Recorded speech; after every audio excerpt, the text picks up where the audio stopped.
Los Angeles, California, the city of lights, fame, and burning dreams. For Emma Villareal, this place had always been paradise without limits, a golden cage where she lived like a princess, untouchable unless invited. As the only daughter of Senator Villareal and a mother who founded one of the country's biggest supermarket chains, Emma had everything she ever wanted: designer clothes, private jets, five-star dinners, and a future carefully paved by her parents. But no one expected her world would crumble in just one night. On her 19th birthday, Emma hosted an extravagant party at an exclusive lounge in West Hollywood. Dim lights, flowing champagne, and loud music made her feel like a queen in her own realm. By her side was Bianca Ramirez, her childhood best friend, or so she thought. Also present was Glenn, Bianca's ex-boyfriend, creating a tense atmosphere. Emma ignored the tension. This night was hers, and nothing would ruin it. As the party died down, Emma insisted on driving her brand-new sports car despite the drinks. Her friends protested, but she silenced them with a glare, one they knew better than to challenge. Then it happened. A crash. A scream. The thud of a body hitting pavement. Cracked mirrors. Screeching tires. Emma slammed the brakes, heart pounding. But before she could react, Glenn, seated beside her, shouted, "Go! Someone might see us!" Terrified, Emma hit the gas and sped off into the night, leaving behind the crumpled body of an elderly woman, someone she didn't know, yet whose fate would be forever tied to hers. The next morning, the headlines were everywhere. Longtime housekeeper of CEO Landon Cortez, Rosalia Mendez, critically injured in hit and run. Emma froze. That name, Landon Cortez, was not just anyone. He was the ruthless CEO of Cortez Capital, a multi-billion-dollar investment firm. Known as the Cold King of Wall Street, his name alone sent shivers down any spine. That afternoon, Emma was summoned to the LAPD precinct. Her parents arrived with their lawyer. Her mother's face was pale. Her father kept rubbing his temples, not from worry for their daughter, but from the looming political scandal. When Landon Cortez entered the room, silence fell. Tall, sharply dressed, and colder than ice. Emma would never forget that first look, a glare so piercing it made her heart stutter, not from admiration, but fear. He didn't greet anyone, just stared at Emma and said, "You're the girl who left Rosalia to die on the street like roadkill?" Emma tried to speak, to say, "I didn't mean to," but her throat locked up. Shame, guilt, and fear strangled her voice. Her mother cried. Her father reached out, grasping Landon's hand. "Please, don't press charges. She's still a child. Give her another chance." Landon scoffed. A chance? She had one. She ran. "What do you want?" her father asked. Landon paused, eyes unreadable. "I won't press charges under one condition. Your daughter will work for me, as Rosalia's replacement. No privileges, no exceptions, for 6 months." A heavy silence weighed down the room. Emma looked at her parents. Her mother could only sob. Her father lowered his head and nodded. Agreed. And just like that, Emma Villareal, heiress of wealth and power, became the unpaid housemaid to one of the most powerful men in America. From luxury to labor, Emma Villareal was now facing a reality she never imagined. Working full-time as a maid inside the mansion of one of the most powerful and cold-hearted men in the country. The Cortez estate in Beverly Hills looked like a modern European palace, but to Emma, it felt more like a golden cage. She was given a small room at the end of the hallway, just enough for a single bed, a small desk, and a narrow wardrobe. No more silk sheets, no more designer heels, just a navy uniform and a long list of chores. Her days started at 5:30 a.m., cooking, cleaning, laundry, organizing the library, watering the plants. Her once delicate hands were now covered in red marks from cleaning agents. Each night she passed out from exhaustion. But then came the awkward encounters. One afternoon, Emma was told to deliver fresh towels to Landon's suite. She knocked 3 times. No answer. Assuming the room was empty, she pushed the door open and froze. Landon stood inside, shirtless, wearing nothing but a towel around his waist. Water still glistened on his tanned skin from the shower, his damp hair falling over his brow. Emma stood paralyzed, face flushed crimson. "I thought you weren't in— I'm sorry," she blurted, turning away quickly. Landon didn't move. She heard his footsteps approach slowly. "Next time, wait for an answer before barging in." I'll remember," Emma stammered, heart racing. It lasted only seconds, but the heat lingered far longer. Another time, while scrubbing the staircase, Emma slipped on soapy water. She cried out, bracing for impact, only to be caught mid-fall by a strong arm. Landon. She found herself cradled against his chest, heart pounding as her cheek pressed against the firmness of his torso beneath his button-down shirt. "Are you trying to kill yourself with soap?" he muttered. I didn't mean to." "Thank you," she whispered, voice cracking as he let her go. His expression then wasn't cold, it was concerned, but he turned away before she could read further. That night, Emma lay awake. Her thoughts swirled with the scent of his cologne, the sound of his voice, the safety she felt, however fleeting, in his arms.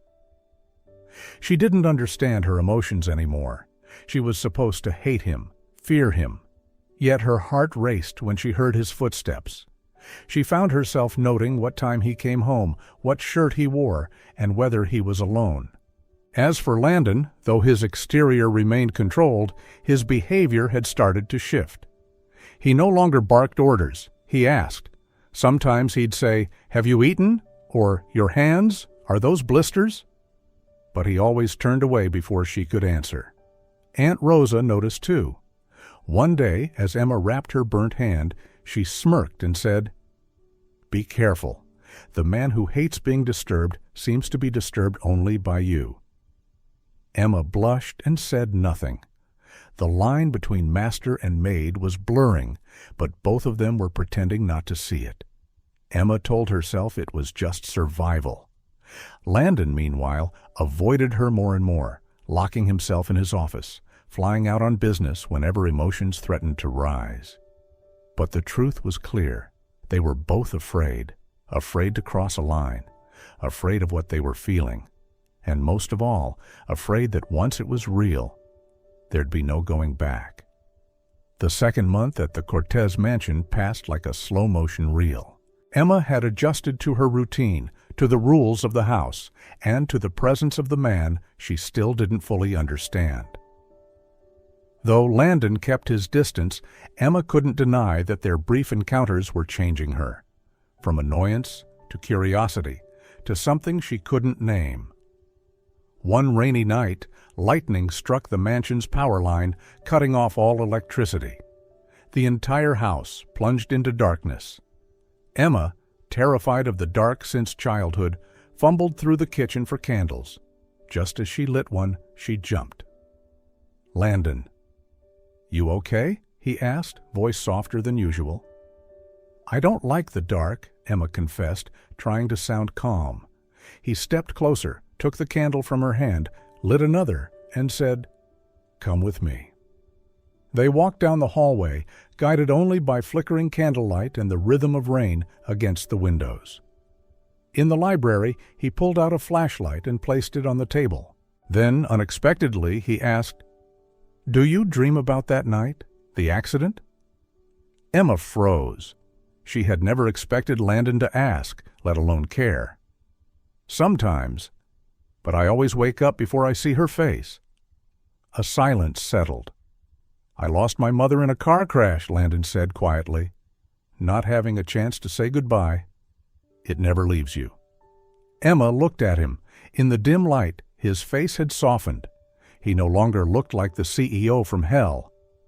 "I didn't mean to run," she said. "I panicked. I was A coward.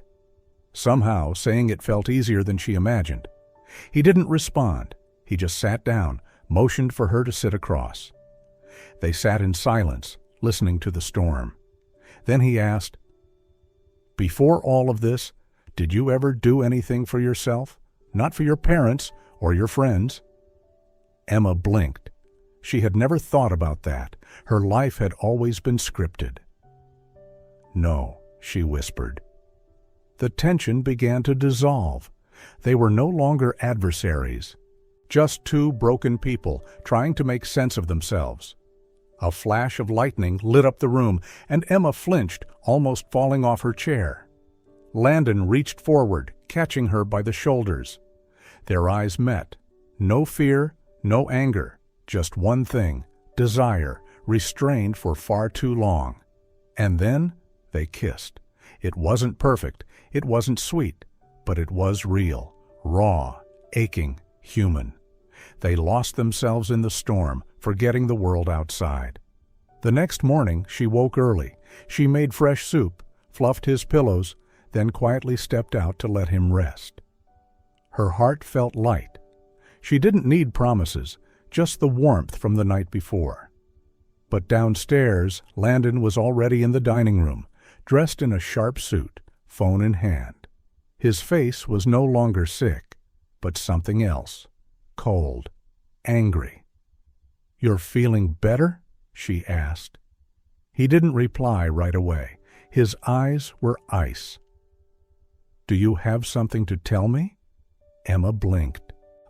What do you mean?" He tossed the phone on the table. The screen lit up.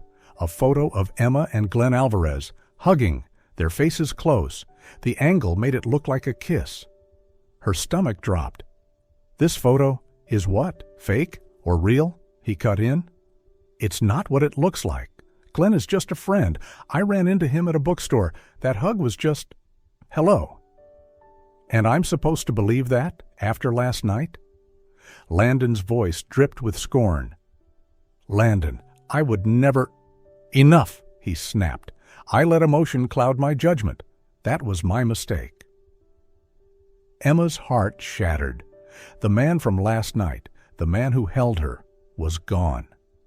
"I gave you a chance, but clearly you never stopped playing your part." "You think I seduced you on purpose? That I'm some two-faced manipulator?" she choked out. He said nothing, just one command. "Pack your things. Leave. Today." His jaw tightened, but his eyes betrayed something else. Hesitation, pain, like he didn't want to say it. But the words had already left his mouth. Emma couldn't breathe.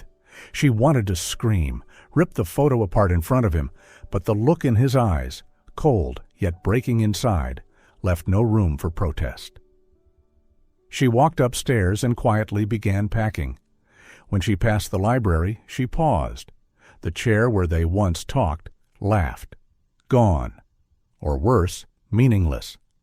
And so, just like that, the man who warmed her heart became the first to break it. Emma walked away in silence, carrying a shattered heart and a secret she hadn't had the chance to speak. What she didn't know yet was that a new life had just begun inside her. Emma left the Cortez mansion in the dark, carrying no luggage, no goodbye, only a shattered heart and one final look she wished she'd never seen. Cold, distant, as if everything between them had been nothing but a mistake. She didn't return home. There was nowhere to return to. Her parents, who had sculpted her into the perfect daughter, would never accept that Emma Villareal had fallen from grace in the most irreversible way. But what she didn't know was that inside her broken, trembling body, a new life had quietly begun. Emma never thought her life could take yet another turn. After the heartbreak of leaving the Cortez mansion, she just wanted to disappear. In the first few days, she barely ate, barely slept, and stopped caring about anything at all. But then, one morning, the smell of coffee in the kitchen made her nauseous, violently so. She froze. It had been over a month since that night. She counted the days and went cold. She went alone to the clinic, sitting in a sterile chair, her hands clenched, eyes fixed on the floor. When the doctor finally smiled and gently placed the ultrasound image on the table, her voice was calm, but the words hit Emma like thunder. Triplets, and all of them are growing strong. Emma couldn't speak.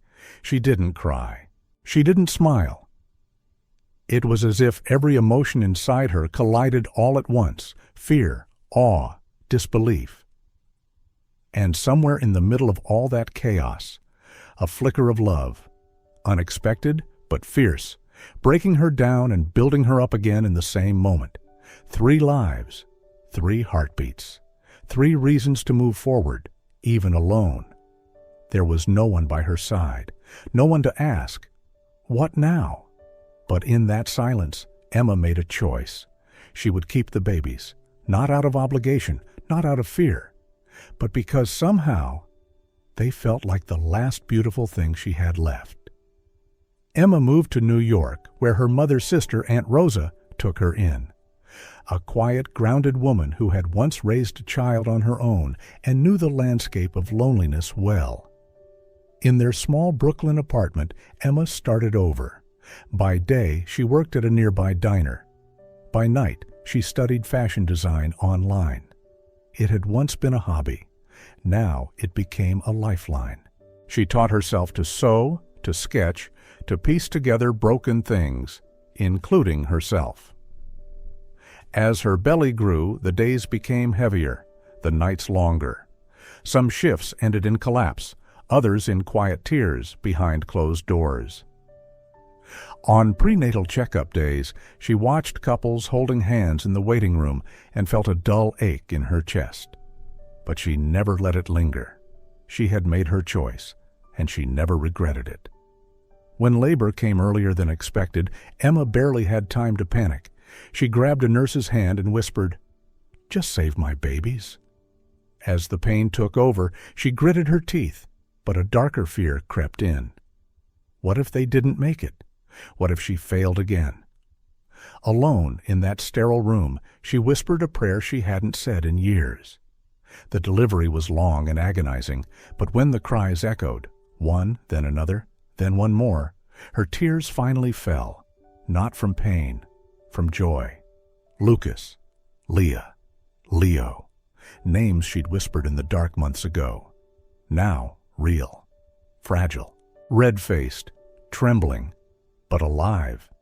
That day, Emma had no one waiting in the hallway, no hand to hold, but in her heart, she had never felt more complete. She held them close and whispered, "I'm sorry this world won't always be kind, but I promise I'll give you the best life I can." Time passed quickly.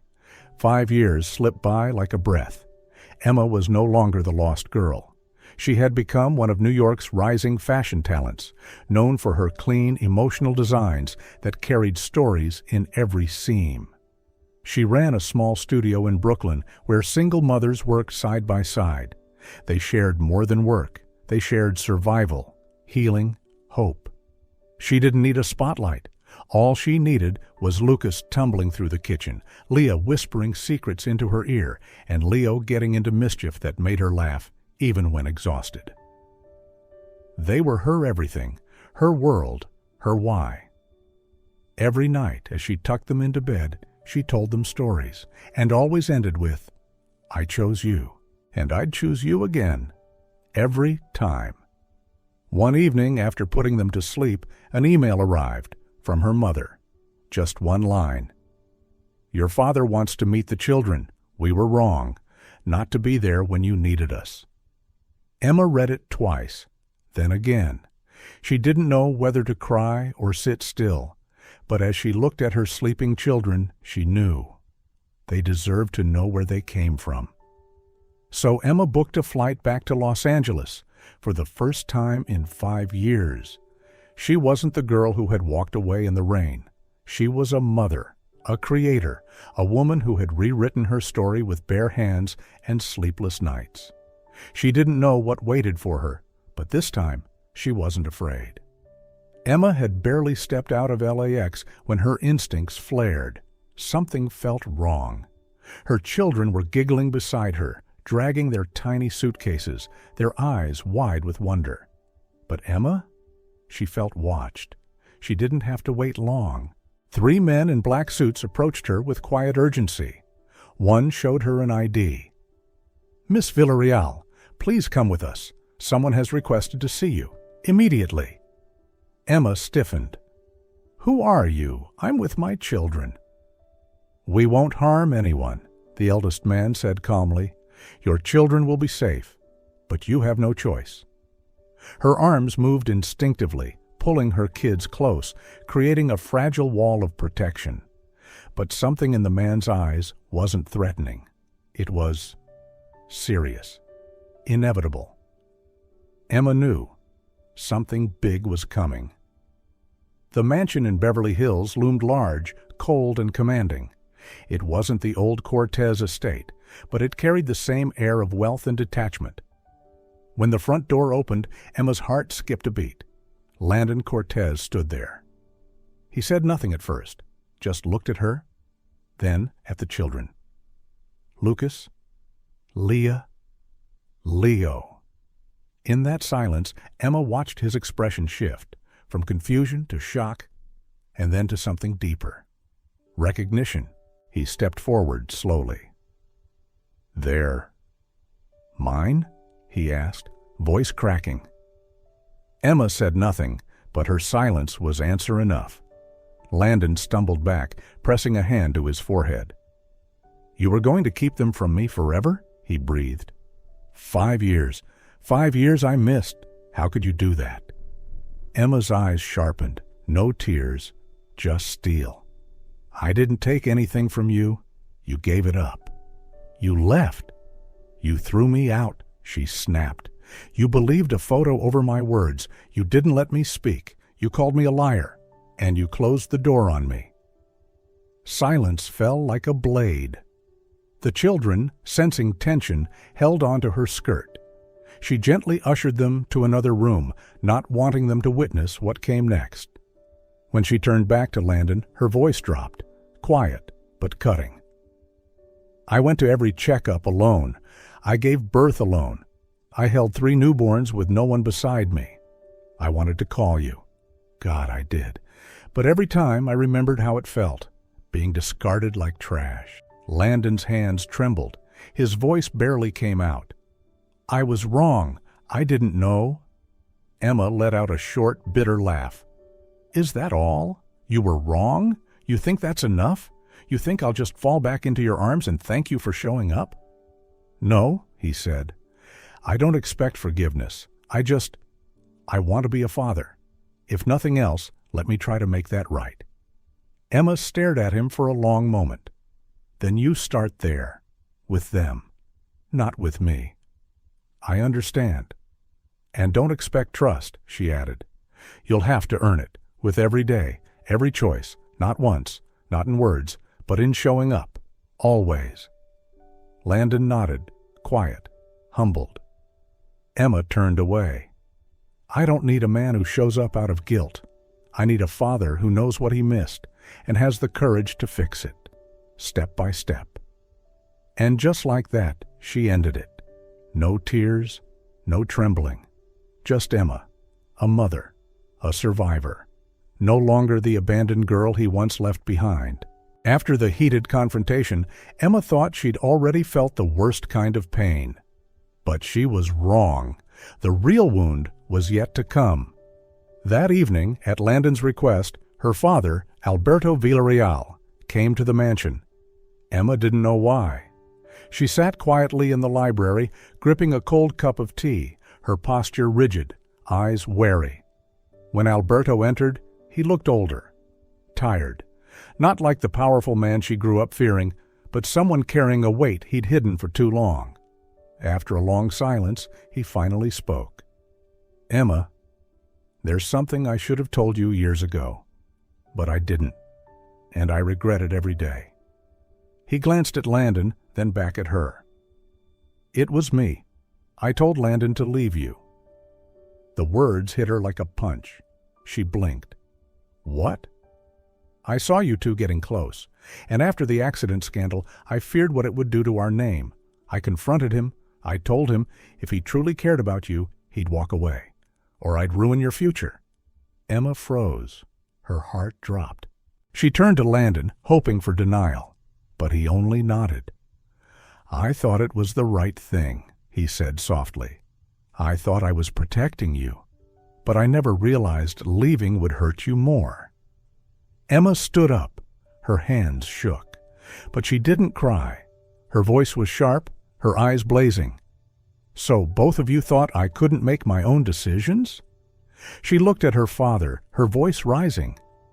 "You thought I was fragile, a reputation to polish and protect?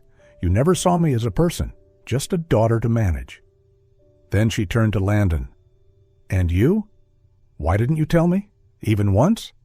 You disappeared. Let me believe the worst. You left me to bleed alone for 5 years." Alberto lowered his head. "I'm sorry." Emma didn't respond. She left the room in silence. That night, she didn't sleep. She stared out the window, wondering how different things could have been, if only they had trusted her. A few days later, Landon hosted a small garden gathering. No press, no fancy speeches, just family, his kids, Aunt Rosa, Emma's parents. Emma arrived late. She wore a simple long dress, her hair down, makeup free, but radiant in a way only strength could make beautiful. Soft piano music floated in the air. As she stepped onto the lawn, the kids ran out holding flowers. Then Landon appeared. He walked toward her slowly, knelt down, and looked up, not with pride, but with humility. "I can't change the past, but if you'll let me, I want to write the rest of your life with you, with our children, together." The kids chimed in. "Say yes, Mommy." Emma's heart thudded. Part of her still hesitated, still feared. But then she saw his eyes, no longer proud, no longer guarded, but open, vulnerable, real. She smiled, through tears, and nodded. Landon stood and pulled her into his arms. Behind them, her father stood watching, quiet, emotional. Aunt Rosa gently squeezed his hand. No more apologies needed, no more promises too grand, just love. And this time, it was real. After the warm garden gathering, where happy tears were quietly replaced with gentle smiles, Emma believed that maybe, just maybe, the past had finally found its peace. But life has its own way of reminding us. To truly move forward, we don't only need to forgive the one we love, we must also face the deeper wounds left by those we once called friends. One sunny afternoon, as Emma was working in her new design studio in Los Angeles, the receptionist came to her with a message. Two names she never expected to hear again, Bianca Ramirez and Glenn Alvarez, were waiting outside. They looked different. Glenn no longer had the polished confidence of a spoiled rich kid. Bianca didn't wear red lipstick or designer heels like she used to. Both stood quietly, eyes lowered, fidgeting with unease. "Emma." "We came to apologize," Glenn said first, his voice dry. "For everything, for the photo, the lies, the jealousy," Bianca added, her eyes misty. "Back then, I thought I was protecting our image, but all I did was destroy a friend." Emma didn't speak for a moment. Memories flooded back. The photo, Landon's broken gaze, the door slamming shut, her nights alone, her silent battles. She took a deep breath, keeping her tone calm. "I'm not the same girl you hurt, the one who trusted too easily, the one who thought friendship meant loyalty without question."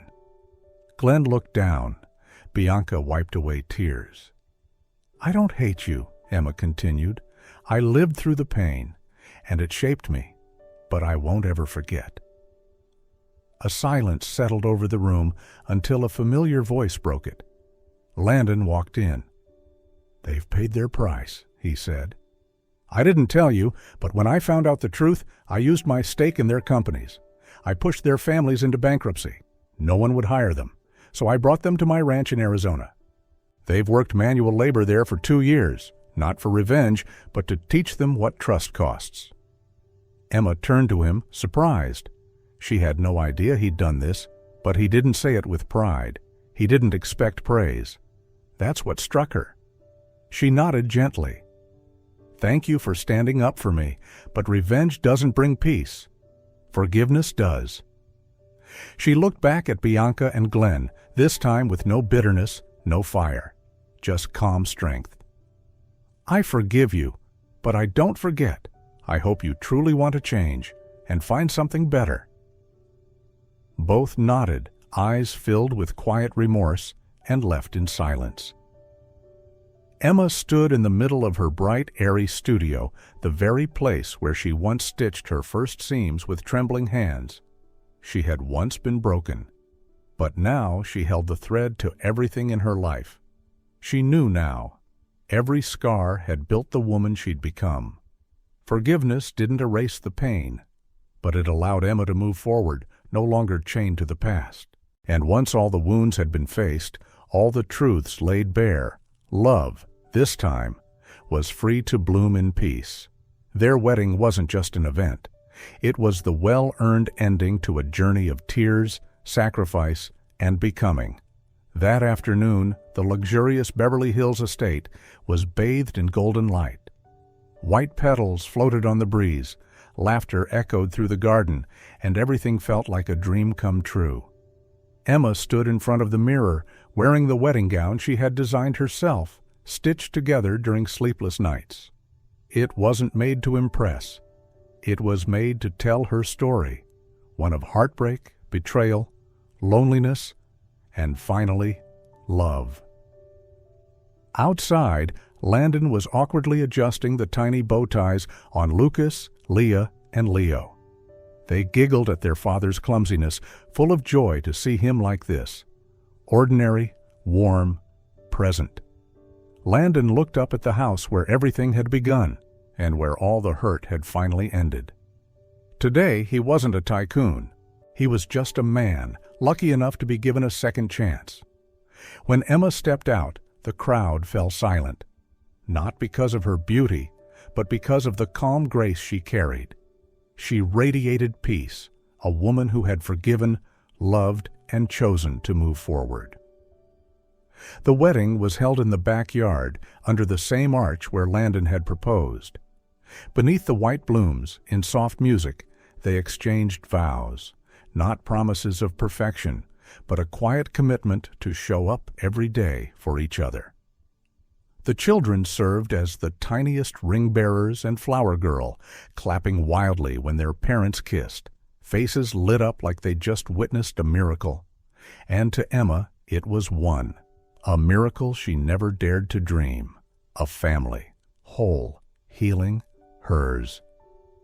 Later, as the sun dipped low and the sky turned golden, Emma stood alone, watching petals fall like snowflakes around her. Landon came up behind her, gently taking her hand. "Thank you for choosing to stay," he whispered. She turned to him, her eyes glistening. "Forgiving doesn't mean forgetting. It means learning to move forward so we can be happy." She smiled, soft, certain, free, because after everything, she finally had everything she'd ever wanted: love, family, a career, and herself. And when all wounds had been faced and every truth brought to light, Emma finally understood. Happiness doesn't come from having it all. It comes from the courage to lose, to relearn, to rise, and to love again, starting first with yourself.